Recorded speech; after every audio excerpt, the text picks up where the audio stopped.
Right గా అమరావతి 2.0కు సర్వం సిద్ధమైంది. అమరావతి ఇక ఊపిరి పీల్చుకుంటున్నటువంటి సమయం ఆసన్నమైంది.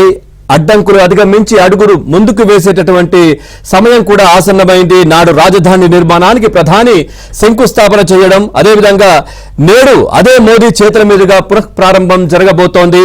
జగన్ కారణంగా 5 ఏళ్ల కాలహరణం కూడా జరిగినటువంటి సంఘటన మనం గతంలో చూసాం. కూటమి రాగానే మళ్లీ అమరావతిపై దృష్టి సారించినటువంటి దృశ్యాలు కూడా మనకు సాత్కరించాయి. అదేవిధంగా ఇక పరుగులు తీయబోతోంది రాజధాని అంటూ కూడా అక్కడ ఉన్నటువంటి రైతులందరూ కూడా నేడు అమరావతికి బయలుదేరినటువంటి పరిస్థితి అక్కడ కనిపిస్తా ఉంది. రాష్ట్ర వ్యాప్తంగా అన్ని దారులు కూడా అమరావతి వైపే వెళ్తున్నటువంటి పరిస్థితి.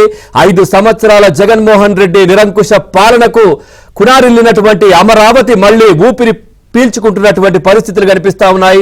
ఈ రోజు మధ్యాహ్నం ప్రత్యేక విమానంలో ప్రధాని మోదీ కూడా గన్నవరం రాబోతున్నారు. గన్నవరం విమానాశ్రయం నుంచి హెలికాప్టర్లో వెలుగపూడి చేరుకుని అక్కడి నుంచి రోడ్డు మార్గంలో సభా వేదిక వద్దకు ప్రధాని చేరుకుంటారు.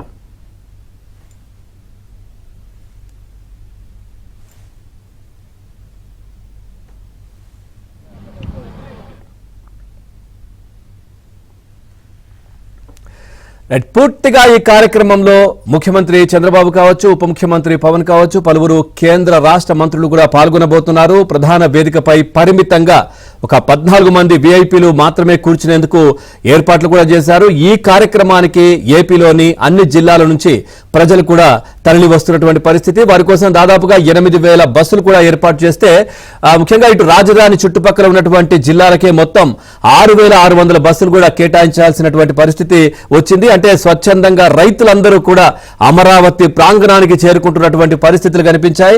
ఓవరాల్ గా అక్కడ పరిస్థితి ఏ విధంగా ఉంది, ఏర్పాట్లకు సంబంధించి ప్రజలు ఏం మాట్లాడుతున్నారు, రైతులు ఏమంటున్నారు, వీటికి సంబంధించి మాట్లాడదాం. మా కరెస్పాండెంట్ పూర్ణ కూడా లైవ్ లో సిద్ధంగా ఉన్నారు. పూర్ణ, పూర్తి డీటెయిల్స్ ఏంటి, అక్కడ ఎట్లా ఉంది పరిస్థితి? పవన్, రాష్ట్రంలోని రహదారులని కూడా ఏదైతే అమరావతి పునర్నిర్మాణం సభ వైపు మొత్తం కూడా అడుగులు వేస్తున్నాయని చెప్పుకోవచ్చు. మొత్తం కూడా ఈ రోజు తెల్లవారుజాముకే దూర ప్రాంతాల నుంచి అంటే ఉత్తరాంధ్ర నుంచి పెద్ద ఎత్తున భారీగా తరలి వచ్చిన ప్రజానీకం కూడా మొత్తం కూడా ఇక్కడ చేరుకున్న పరిస్థితి అనేది మనం చూడవచ్చు. ఏదైతే ఉత్తరాంధ్ర నుంచి అనేక మంది కూడా ఈ ప్రాంతానికి ఇప్పటికే తరలి వచ్చారు. మొత్తం వాళ్ళందరూ కూడా అన్ని సౌకర్యాలు కూడా అధికార యంత్రాంగం ఏర్పాటు చేసి మొత్తం కూడా వాళ్ళకి ఫుడ్ దగ్గర నుంచి అన్ని కూడా టిఫిన్తో పాటు వాళ్ళు కాలకృత్యాలు అన్ని తీర్చుకునేందుకు ప్రత్యేకమైన ఏర్పాట్లు చేశారు. అయితే కొంతమంది అధికారులు మాత్రం వ్యవహరిస్తున్న తీరైతే ఇక్కడ చూడవచ్చు. ఎందుకంటే వాళ్ళు కనీసం వాళ్ళ కాలకృత్యాలు కూడా తీసుకోకుండా కొంత ఇబ్బంది అయితే గురి చేస్తున్న పరిస్థితి నెలకొంది. ఎందుకంటే మీరు ఇమీడియట్గా ఇక్కడ నుంచి వెళ్ళిపోండి అంటూ కూడా కొంతమంది అధికారులు మాత్రం ఒక దురుసుగా ఇక్కడ వ్యవహరిస్తున్న తీరైతే ఇక్కడ చెప్పుకోవచ్చని కూడా చెప్తాం. ఇదే అంశానికి సంబంధించి మనతో మాట్లాడిన కొంతమంది ఉత్తరాంధ్ర ప్రజలు ఉన్నారు. మీరు ఎక్కడి నుంచి వచ్చారు, ఎలా ఉంది? మేము ఉత్తరాంధ్ర నుంచి అండి, రాజాం నియోజకవర్గం నుంచి వచ్చాము. కోండ్ర మురళి గారి నాయకత్వంలో మేమందరం కూడా ఈరోజు ఈ అమరావతి పునర్నిర్మాణం మోదీ గారి నాయకత్వంలో ఇక్కడ ఏదైతే ఈ సభ జరుగుతుందో ఈ సభ కోసం మేమందరం కూడా ఉత్తరాంధ్ర నుంచి మరి నిన్న సాయంత్రం మేము బస్సుల ద్వారా వచ్చామండి. ఈ రాత్రి అంతా ప్రయాణం చేసి మాకు ఇక్కడ ఈ కళ్యాణ మండపం ఇచ్చారు. ఇక్కడ మేము రిఫ్రెష్ అయ్యి ఇక్కడి నుంచి అందరం బయలుదేరుతున్నామండి.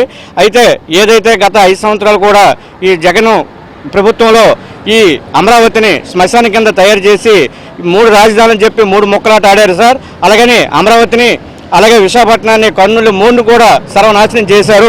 అయితే ఈరోజు చంద్రబాబు నాయుడు గారు నాయకత్వంలో మరి అమరావతి ఈరోజు చాలా చక్కగా ఈరోజు 5,600 కోట్లతో ఈరోజు చక్కనటువంటి పనులు ప్రారంభమే కాకుండా అలాగే వైజాగ్ను కూడా పారిశ్రామిక హబ్గా మరి ఎన్నో పేరొందినటువంటి కంప్యూటర్ సంస్థలను కూడా ఈరోజు వైజాగ్ వస్తున్నాయండి. విశాఖపట్నం కూడా పారిశ్రామికంగా చాలా అభివృద్ధి చెందుతుంది.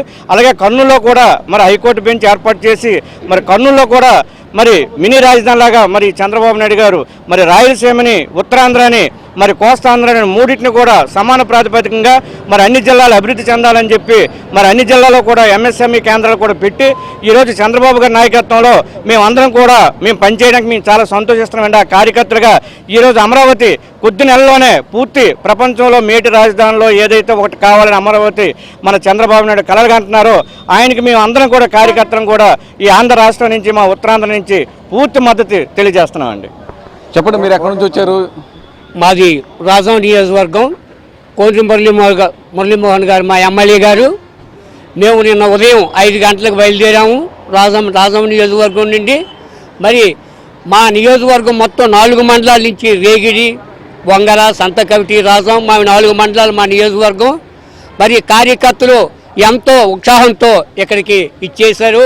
ఈ అమరావతి పునర్నిర్మాణ కార్యక్రమానికి రాష్ట్ర కేంద్ర ప్రధానమంత్రి మోడీ గారు ఇక్కడికి ఇచ్చేస్తున్న సందర్భంగా మేము కార్యకర్తలందరం ఎంతో ఉత్సాహంతో మేము ఇక్కడికి మా ఎమ్మెల్యే గారి నాయకత్వం, అలాగే రాష్ట్ర ముఖ్యమంత్రి చంద్రబాబు నాయకత్వం వర్ధిల్లాలని మరీ ప్రార్థిస్తున్నాం. మీరు చెప్పండి, ఏదైతే మోదీ ఇప్పుడు వచ్చి అమరావతికి చాలా హామీలు కూడా ఇవ్వబోతున్నారు, ఎలా చూస్తారు? ఏ హామీలు వస్తాయి రాష్ట్రానికి అనుకుంటున్నారు? కూటమి ప్రభుత్వంలో అమరావతి శరవేగంగా పనులు జరుగుతాయి. అది కూటమి ప్రభుత్వంకే సాధ్యం అని మేము నమ్ముతున్నాం. ప్రధానమంత్రి దీని మీద కూడా మేము చాలా ఆశలు పెట్టుకొని ఉన్నాం. ఆయన కూడా మాకు అలాగే చంద్రబాబు నాయుడుకి అలాగే హామీలు ఇచ్చి అలాగే అమరావతిని పునర్నిర్మాణానికి సహాయపడతారని నేను ఆశిస్తున్నాను. మీరు ప్రధానంగా చూస్తే కనుక గత 5 ఏళ్లలో కూడా ఏదైతే 3 రాజధానులు అని చెప్పి కూడా జగన్మోహన్ రెడ్డి చెప్పిన పరిస్థితి ఉంది. అటు విశాఖపట్నాన్ని కూడా అభివృద్ధి చేస్తానని చెప్పి పదే చెప్పారు, కానీ అక్కడ కూడా అభివృద్ధికి ఆనవాళ్ళు కూడా లేవని చెప్తున్నారు. ఎలా చూస్తారు జగన్ పరిపాలన 5 ఏళ్ళు ఎలా చూస్తారు? ఇప్పుడు వచ్చిన ఏడాది పూర్తవుతుంది, చంద్రబాబు గారి కూటమి ప్రభుత్వం ఎలా చూస్తారు? జగన్ గారంటే 3 రాజధానులని 3 ముక్కలు ఆడారండి. అట్లా కాకుండా మా నాయకులు చంద్రబాబు నాయుడు గారు ఈరోజు ఉత్తరాంధ్రకి పేరొందినటువంటి గూగుల్ కంపెనీ కానీ, ఇన్ఫోసిస్ కంపెనీ కానీ, లేదా ఎంఎస్ఎంఈ పార్కులు కానీ, మరి జిందాల్ స్టీల్ ఫ్యాక్టరీ కానీ, చాలా అంటే కొన్ని టీసీఎస్ కానీ కొన్ని వేల మంది ఉద్యోగాలు కల్పించడానికి మరి మా వైజాగ్లో ప్రత్యేకించి మరి నారా లోకేష్ గారు, చంద్రబాబు నాయుడు గారు, మరి పవన్ కళ్యాణ్ గారు చాలా దృష్టి పెట్టి ఈ రాష్ట్రంలో విశాఖపట్నం ఎంత వెనకబడి ఉన్నా, గతంలో వెనకబడి ఉన్నప్పుడు కూడా మరి చంద్రబాబు గారి నాయకత్వంలో ఈ సంవత్సర కాలంలో అతి ముఖ్యమైనటువంటి సంస్థలు తీసుకొచ్చి మరి మా ఉత్తరాంధ్ర అభివృద్ధి కోసం ఆయన కృషి చేసినందుకు ఆయన మా ఉత్తరాంధ్ర తరఫున ప్రత్యేక ధన్యవాదాలు తెలుపుకుంటున్నాను. ఇప్పుడు ఇక్కడ ఏం ఆశిస్తున్నారు? మీరు అమరావతి అంత దూరం నుంచి వచ్చారు, ఇక్కడ అమరావతి పునర్నిర్మాణం కోసం శంకుస్థాపన చేస్తున్నారు, ఎలా ఉండబోతుంది అనుకుంటున్నారు? ఇక్కడ అమరావతి ప్రజా రాజధాని అండి. చాలామంది రైతుల త్యాగ ఫలితం ఇది. ఈ అమరావతి ఏదో ఒక ఈ ప్రాంతానికి చెందింది కాదండి. ఆంధ్రప్రదేశ్లో రాయలసీమ, మరి ఉత్తరాంధ్ర, ఈ కోనసీమ అన్నిటికీ ఉన్నటువంటి ఈ రాజధాని అమరావతి అనేది మరి ప్రపంచంలో మేటి రాజధానిగా చూడాలని చెప్పి మేము అందరం కలలుగంటున్నాం.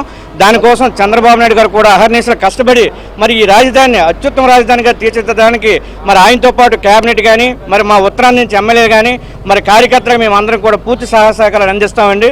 ఈ అమరావతిని చాలా ఎంత వేరం అంటే మళ్ళీ ఒకరు ఏమైనా పొరపాటు జరిగితే మళ్ళీ గతంలో లాగా శ్మశానమైనటువంటి కామెంట్ రాకుండా మరి అత్యద్భుతంగా ఈ 3.5 సంవత్సరాలు 4 సంవత్సరాల్లో మరి మోడీ గారి తాలూకా సహాయంతో మంచి అభివృద్ధి చెందాలని చెప్పి మేము మనస్ఫూర్తిగా కోరుకుంటున్నాం. మోడీ ఇది పరిస్థితి. ఏదైతే ఉత్తరాంధ్ర నుంచి పెద్ద ఎత్తున అయితే తరలించిన పరిస్థితి నెలకొంది, వాళ్ళంతా ముక్తకాండంతో ఒకటే చెప్తున్నారు. ఏదైతే గడిచిన 5 ఏళ్ళలో జగన్ పూర్తిగా నిర్లక్ష్యం వహించారు. ఎందుకంటే 3 రాజధానుల పేరుతో మొత్తం కూడా అటు ఉత్తరాంధ్రతో పాటు మొత్తం ఇటు కోస్తా, అటు రాయలసీమ ప్రాంతాలు 3 కూడా మొత్తం కూడా ఎక్కడ కూడా అభివృద్ధి ఆనవాళ్ళు లేకుండా చేసిన పరిస్థితి అయితే ఉంది. కానీ ఖచ్చితంగా కూటమి ప్రభుత్వం అధికారంలోకి రాగానే మొత్తం కూడా అన్ని ప్రాంతాలు కూడా సమానంగా అభివృద్ధి చేస్తున్నారు. ఎందుకంటే అటు విశాఖపట్నంలో పారిశ్రామికంగా మొత్తం కూడా అన్ని డెవలప్ చేస్తున్నారని చెప్పి కూడా అక్కడ స్థానిక ఎవరైతే వచ్చారో అక్కడ నుంచి వాళ్ళంతా కూడా చెప్తున్న పరిస్థితి నెలకొంది. అట్లాగే అమరావతి రాజధాని శరవేగంగా అభివృద్ధి చెందింది. ఇది ప్రజా రాజధాని.